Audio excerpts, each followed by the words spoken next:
Assalamualaikum warahmatullahi wabarakatuh. Alhamdulillah. Alhamdulillahilladzi qala fi haqqina jalla wa ala. A'udzu billahi minasyaitonir rajim. Bismillahirrahmanirrahim. Ya ayyuhalladzina amanu kutiba 'alaikumus syiyamu kama kutiba 'alal ladzina min qablikum la'allakum tattaqun. Wa qala an-nabiy sallallahu alaihi wasallam Man shoma ramadhana wa qamahu imanan wa ihtisaban ghufira lahu ma taqaddama min dhanbihi wa fi riwayah wa ma ta'akhkhara.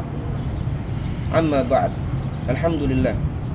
Segala puji kita haturkan kehadiran Allah Subhanahu wa taala, yang mana dengan karunia-Nya, dengan nikmat-Nya kita masih bisa berada di muka bumi ini menjalankan ibadah dan perintahnya Allah Subhanahu wa taala. Dan salah satu nikmat yang Allah berikan kepada kita yang paling agung, yang paling besar, ialah nikmat dijadikannya kita umat Nabi Muhammad sallallahu alaihi wasallam.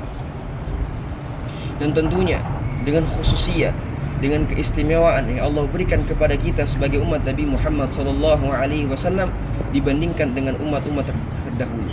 Salah satu bukti nyata yang Allah berikan kepada umat Nabi Muhammad sallallahu alaihi wasallam dengan menjalankan perintah ibadah, puasa, sholat maupun zakat maupun haji, semuanya mempunyai khususiyah, mempunyai keutamaan dan keistimewaan. Pada kesempatan kali ini kita akan membicarakan tentang fadilah dan keistimewaan umat Nabi Muhammad sallallahu alaihi wasallam dalam bab puasa. Apa saja yang Rasul sallallahu alaihi wasallam dan Allah Subhanahu wa taala berikan kepada umat Nabi Muhammad sallallahu alaihi wasallam. Contohnya, Rasul sallallahu alaihi wasallam mengatakan dalam sebuah hadisnya, Man shoma ramadhana wa qamahu imanan wa ihtisaban ghufira lahu ma taqaddama min dhanbihi wa fi riwayah wa ma ta'akhkhara. Artinya, barang siapa yang menjalankan puasa, perintah puasa maupun ibadah apapun dalam bulan suci Ramadan dengan betul-betul beriman, imanan wa ihtisaban, dan juga ikhlas lillahi ta'ala karena Allah Subhanahu wa ta'ala, maka Allah Subhanahu wa ta'ala dan Rasul sallallahu alaihi wasallam menjamin akan pengampunan dari sisi Allah Subhanahu wa ta'ala. Kata Imam Abdullah bin Awil al-Haddad dalam hadis ini, al-iman huwa tasdiq bi wa'dillah wa ihtisaban huwa ikhlas lillahi ta'ala. Bahwa iman dalam hadis ini ialah benar-benar merasa berkeyakinan bahwa janji-janji Allah Subhanahu wa taala adalah benar, dan juga ihtisaban dalam ihtisaban dalam perkataan Habib Abdullah bin Awil al-Haddad, ikhlas lillahi taala. Maka dari itu, jika kita semua yang insyaallah akan memasuki bulan suci Ramadan dengan betul-betul beriman, meyakini janji-janji Allah Subhanahu wa taala, dan juga ikhlas dalam menjalankan perintahnya Allah Subhanahu wa taala dalam melaksanakan ibadah, maka Allah Subhanahu wa taala dan Rasul sallallahu alaihi wasallam menjanjikan pengampunan yang Allah Subhanahu wa taala berikan kepada umat Nabi Muhammad sallallahu alaihi wasallam.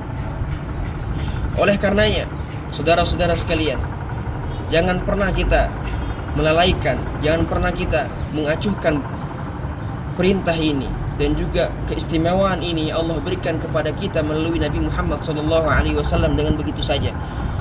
Bukan cuma menjalankan perintah puasa saja, bukan cuma menjalankan sholat saja, ataupun ibadah apapun itu yang kita lakukan di bulan suci Ramadan. Tetapi apa?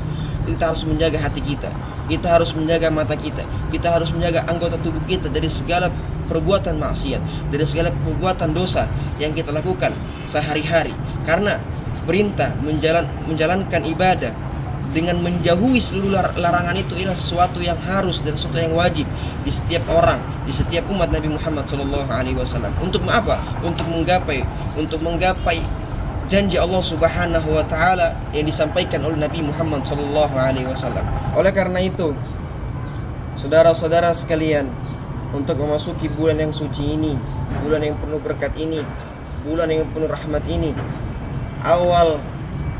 langkah awal yang kita harus lakukan ia memperbaiki niat kita, memperbaharui niat kita.